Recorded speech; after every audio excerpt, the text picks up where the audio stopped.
बिस्मिल्लाहिर्रहमानिर्रहीम। अस्सलाम वालेकुम नाजरीन, आप मेरा यूट्यूब चैनल देख रहे हैं। मैं हूं आपका दोस्त तवक्कल अब्बास। तो नाजरीन, कल से एक खबर आया सूफिया के नाम से एक इमारत की पूरी दुनिया में बड़ी ज़ोर शोर से चल रही है। तुर्की के सदर तैयब उर्दवान, इन्होंने वहाँ की अदालत में आया सूफिया जो एक म्यूज़ियम था उसके हवाले से केस दायर किया हुआ था, जिसको अदालत ने उसे मस्जिद में कन्वर्ट करने की इजाज़त दे दी। तो कल वहाँ पे नमाज जुमा का अहतमाम किया गया। तैयब उर्दवान ने वहाँ पे बज़ाते खुद आके जुमा की नमाज़ अदा की। मस्जिद आया सूफिया जो बनी है, ये पहले इसकी थोड़ी तारीख़ बताएंगे आपको। आया सूफिया 537 ईस्वी में ये इमारत तमीर की गई। इसको मसीहियों ने तमीर किया। इस इमारत की तमीर के बाद मसीहियों ने इसको अपने उस कलमरो जिसमें वो हुकूमत करते थे, इसको हेड क्वार्टर के तौर पे इस्तेमाल किया। उसके बाद खिलाफत उस्मानिया ने जब पूरी दुनिया में हत्ता कि अफ्रीका और अरब सारा वहाँ पे हुकूमत कर रहे थे, तो उनकी जो कलमरो जो चल रही थी उसका जो उन्होंने हेड ऑफिस बनाया हुआ था वो आया सूफिया की इमारत को बनाया हुआ था। और ये इमारत उस वक्त आया सूफिया मस्जिद के तर्ज पे चल रही थी। फिर तुर्की में मुस्तफ़ा कमाल अतातुर्क पाशा की हुकूमत आई। वो सेकुलर किस्म का एक इंसान था, एक बादशाह था, एक हुक्मरान था। उसने इस इमारत को, ये जो आया सूफिया मस्जिद थी, इसको म्यूज़ियम का दर्जा दे दिया। बुनियादी तौर पे आया सूफिया एक सियासी इक़्तिदार की पहचान बन गई, क्योंकि ये एक ऐसा आइकॉन बना आया सूफिया कि जब वहाँ पे ईसाई थे तो ये चर्च थी, मुसलमान खिलाफत उस्मानिया शुरू हुई तो ये मस्जिद का दर्जा दे दिया गया। सेकुलर बंदा आया, उसने इसको म्यूज़ियम का दर्जा दे दिया। उसके बाद खिलाफत उस्मानिया को तोड़ने में सबसे ज़्यादा जिनका अमल दखल है वो आले सऊद हैं। आले सऊद का जो सबसे बड़ा उनका आबा अजदाद में अब्दुल्ला बिन सऊद, उसने खिलाफत उस्मानिया को तोड़ने के लिए बहुत हमले किए, लेकिन खिलाफत उस्मानिया की फ़ौज बहुत मजबूत थी।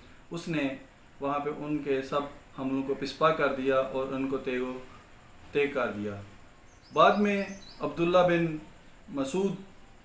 बिन सऊद और उसका जो वहाबी पेशवा था, इन दोनों को उस्मानी फ़ौज ने गिरफ़्तार किया और इस्तांबुल, जिसको कस्तूनिया उस दौर में कहा जाता था, वहाँ पे लेके आ गए।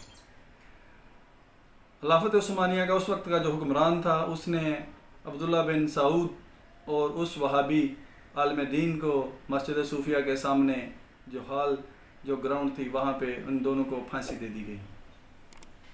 अभी जो ये कर रहे हैं खिलाफत उस्मानिया का लोग, जो बात कर रहे हैं कि तैयब उर्दवान खिलाफत उस्मानिया के उस दौर को, जो जैसे ये ड्रिल्स और तुगरुल गाजी पाकिस्तान में ड्रामा दिखाया जा रहा है, इसके दिल में फिर खिलाफत उस्मानिया का वो जोश और जज्बा भड़क रहा है।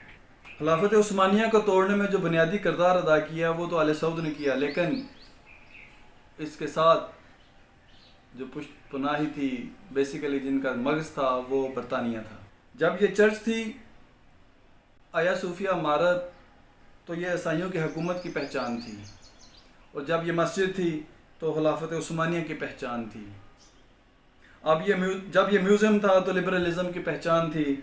अमेरिका, यूरोप और उसके साथी अरब सब इस मशरक़ वस्ता में इसराइल की हिफाजत के लिए आए, लेकिन वहाँ पे जो प्लान था उनका, वो उस प्लान के मुताबिक उन्होंने इसराइल को मरकज़ करार देना था। लेकिन ये मुसलमानों की खुशकिस्मती थी और आले सऊद, अमेरिका और यूरोपियों की बदकिस्मती थी कि उसी दौर में ईरान के अंदर इमाम ख़ुमैनी की शक्ल में एक रहबर पैदा हुआ, जिसने उस खित्ते में इस्लामी इनकलाब की बुनियाद रख दी। उसके बाद उस खित्ते की डिज़ाइन प्लान उसकी तो ज़रूरत थी, लेकिन वो करने के लिए वो मकसद चाहिए थे। अमेरिका अपने उस मकसद में कामयाब नहीं हो सका।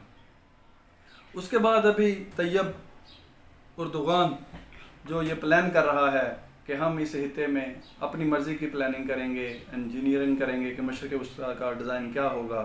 और तीसरा ईरान। अब इस खित्ते में मशरक़ वस्ता में 3 ताकतें एक हदफ के लिए हैं।